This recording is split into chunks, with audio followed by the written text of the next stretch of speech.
দ্বিতীয় কথা আর একটা হচ্ছে, সব থেকে ইম্পর্টেন্ট যেটা সরকারি চাকরির ক্ষেত্রে, তুমি যদি কোনো জিনিস না পড়ে ভাবো আমি পড়ছি না, ভাই কেউ তো কেউ থাকবে, সে পড়বে।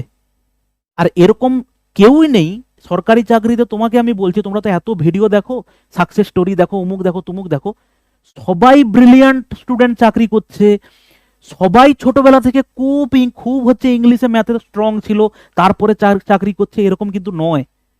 প্রত্যেককে যে যতই থাকুক স্ট্রং, দেখো একটা জিনিস তোমাকে মানতে হবে, কেউ যদি ভালো ম্যাথ আগে থেকে করে আসে তো সে এখানে অ্যাডভান্টেজ নেবে।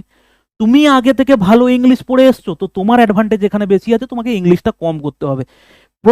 প্রত্যেকে ভাবে এইভাবে তৈরি আছে। কারুর কাছে সামান্য একটা দুটো সাবজেক্ট খুব হচ্ছে স্ট্রং আছে, তাকে বাকিটা কি করতে হয়েছে, স্ট্রং বানাতে হয়েছে। তুমি কোনো সাবজেক্টে উইক আছো, তোমাকে সেটা স্ট্রং বানাতে হবে। তার একটাই কারণ, ওভারঅল যে যতটা